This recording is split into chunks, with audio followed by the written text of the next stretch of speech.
Hey everyone, it's Leonep. Welcome back to DIY Beauty on Purpose. So today I am bringing you another beautiful dresser makeover. I got this one off of a friend and it was very inexpensive. But today's very special because not only am I going to give this dresser a beautiful new look, I'm also going to give you some tips and some things that I do while I paint furniture. I can't wait, so stay tuned.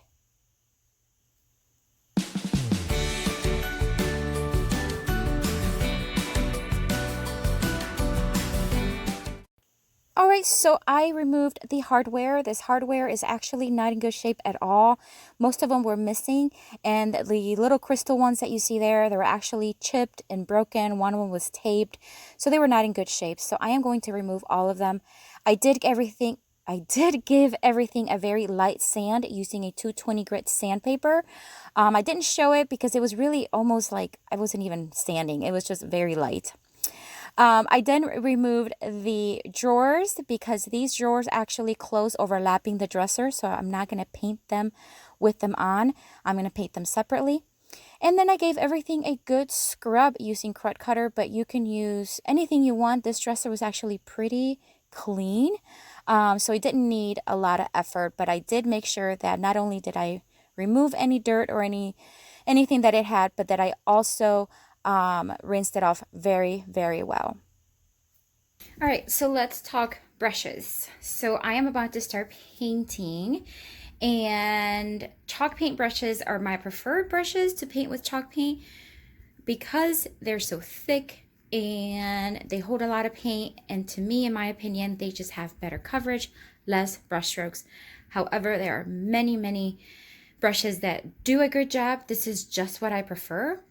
I also prefer a brush that has at least 2 inches of bristles. Anything shorter would have stronger bristles, and in my opinion, it leaves more brush strokes. So the longer it is, the better for me. I have used flat brushes that are very thick and very good quality, and they do work as well good.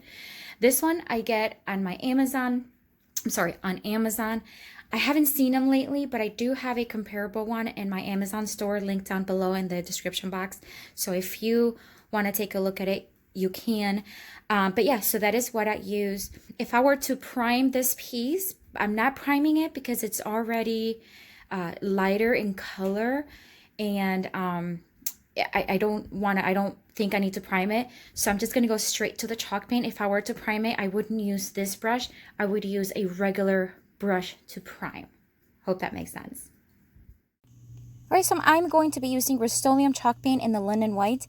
There are so many wonderful chalk paints you can use to paint furniture. I just prefer Rustoleum. I have used them for a while, and they have good coverage. They're a good price, and I just like it. So I'm going to give everything a every direction kind of coat. You can do whatever you want with chalk paint. It'll stick to pretty much everything. But what I like about it is that it's very easy to work with. I am going to paint everything, including the little gold parts there. And I thought at first I'm going to give it a different color there, but I changed my mind. And so what I'm going to do is I'm just going to paint right over it. But then when I sealed everything using this sponge, it did pull off some of the paint a little bit, and it actually looked pretty well. But I do not want this dresser to be distressed at all. All right, let's talk about these little guys here. I have had them for a while now, and I love working with them. A big piece like this in a tight space where I have right now, I have several projects that I'm working on at once. It's really good to be able to move the dresser as I need it versus me moving around it, which a lot of times I have to do for bigger pieces. But these wheels allow me to, now I'm getting ready to paint the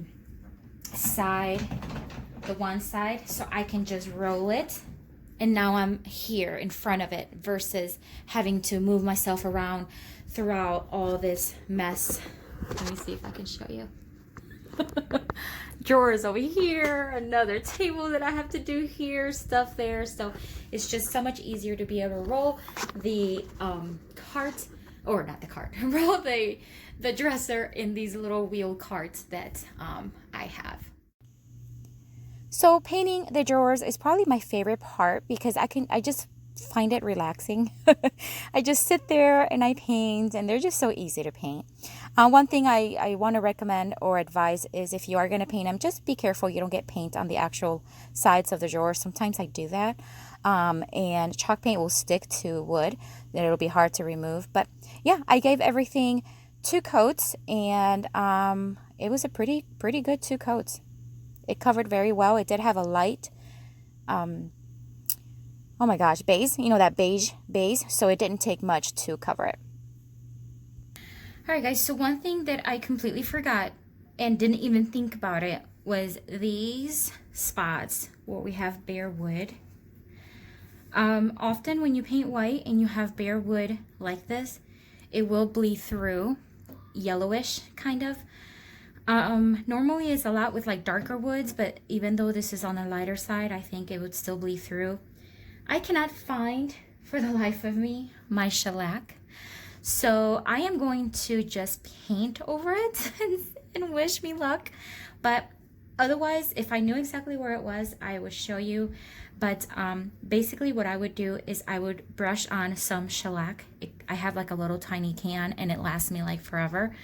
And I would just paint over that and let it dry, and it dries pretty quickly, and then paint over it, and I would avoid bleed through. And I know my other one over here also had some bare wood, so we'll see. We'll have to find out if it bleeds through. But if you're ever doing a piece that has some bare wood like that, I would suggest sealing it like with a shellac, because it will bleed most likely.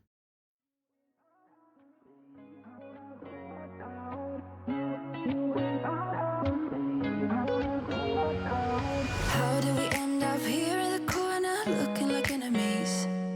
We used to be the team people talk about, what a chemistry.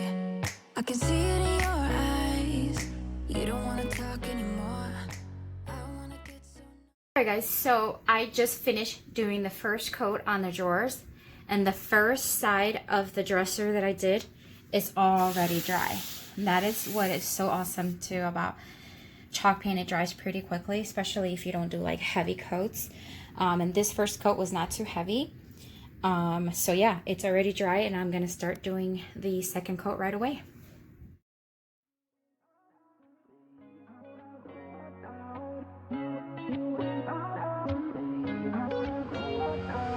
How did we end up here in the corner looking like enemies? We used to be the team people talk about, what a chemistry. I can see... Alright, so I am just about done here with this little section, but I want to show you, I don't know if you'll be able to tell the texture that the paint gives, or the paint gets, when you do a different direction brushing. You see all the different texture, almost has like a fabric look to it.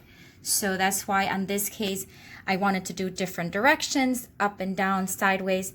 That way I get texture. Otherwise, you can just do up and down and keep the same text, or not the same texture, the brush strokes going the same way.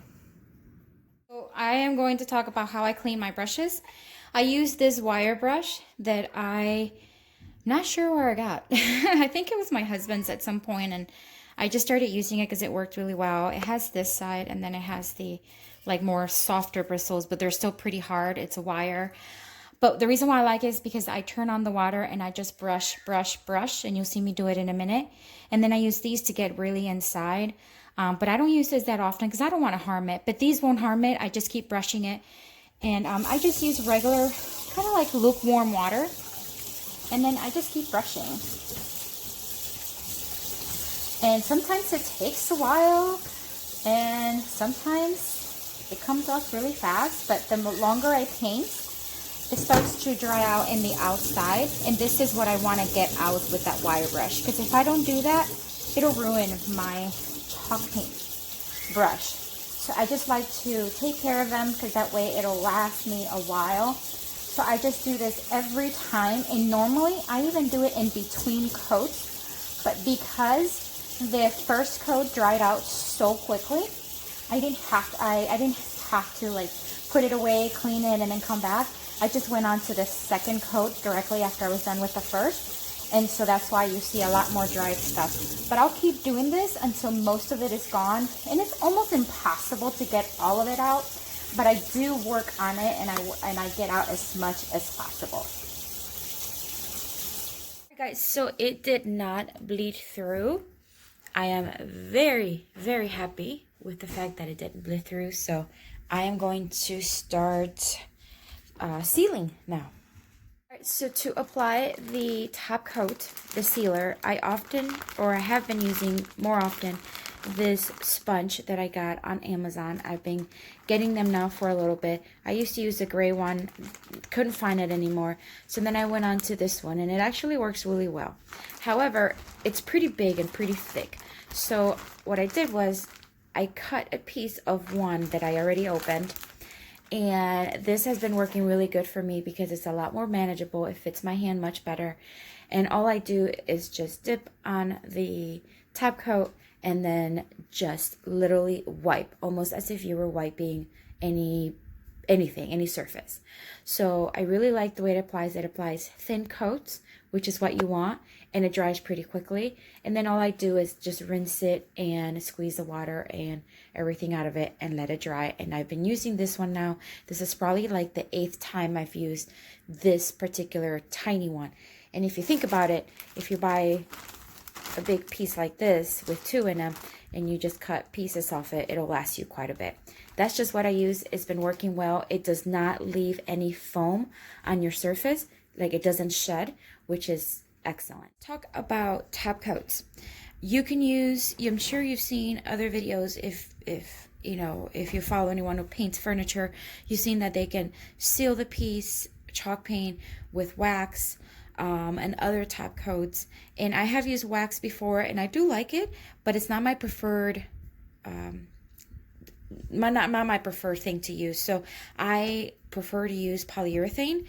It goes on really easy, it dries pretty quick, and I just like the finish. So I am a fan of the Verathane. This is water-based, so it's really easy to work with, and it comes off really fast off of your hands and off of the sponge. And I do like the satin finish because it adds a sheen but not gloss to your piece.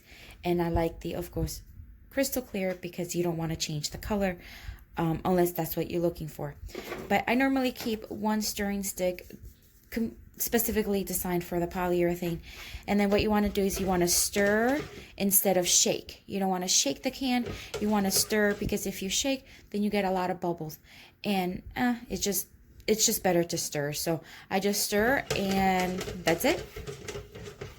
Right, so I'm gonna get ready here to start applying the top coat. So I'm starting on the side. You can start wherever you want, but I do wear gloves, even though it does come off of your hands easily. It's just better to protect your manicure and your hands.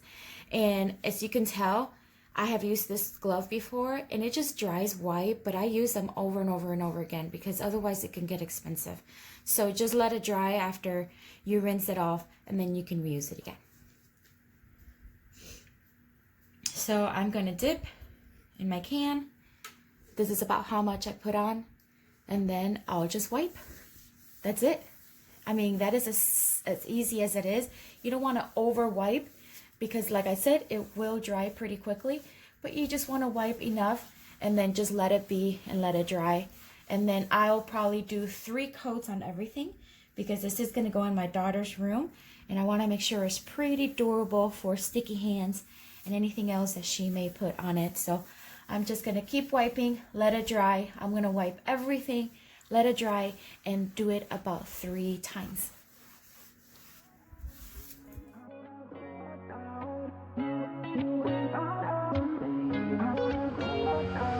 How did we end up here in the corner looking like enemies? We used to be the team people talk about, what a chemistry. I can see it in your eyes. You don't wanna talk anymore. I wanna get so numb while we enemies. No, you don't mind the way I stutter my words. You know exactly what it means and how it hurts. Oh, I can't believe you're here. Can't get any worse. No, I just wanna get out of here. I Alright guys, so everything is pretty much painted and sealed. I am now going to put the drawers back and start adding the hardware. And I have a little trick for you. In order to get the holes drilled, because I do have to drill new holes, I'm going to use painter's tape, put it on the back of the hardware. Then I am going to poke the holes using the same screw that it comes in, but you can use anything to poke the holes. And then once you have those holes poked, then you're going to have a perfect measurement of where you need to drill the holes on the dresser, and you can use the piece of tape in every single drawer that you are going to use that particular pool. So here I am, I'm just going to put it right in the center. Now I didn't have to cover the holes because the way the hardware is shaped, it will cover the previous hole. So here I am just using the drill to drill the holes, and then I'm going to start putting in the hardware, and then we will be all done, guys.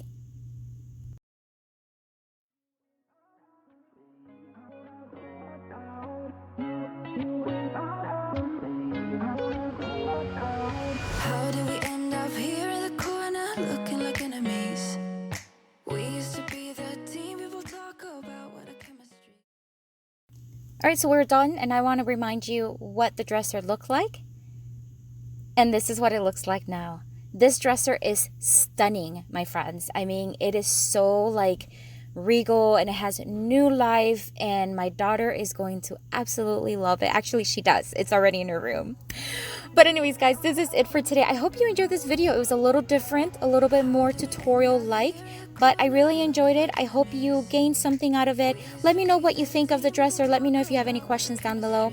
If you're visiting for the first time, I want to ask that you consider subscribing and becoming part of our YouTube family. And if you're returning, thank you so much for coming back, and I hope you have a blessed day.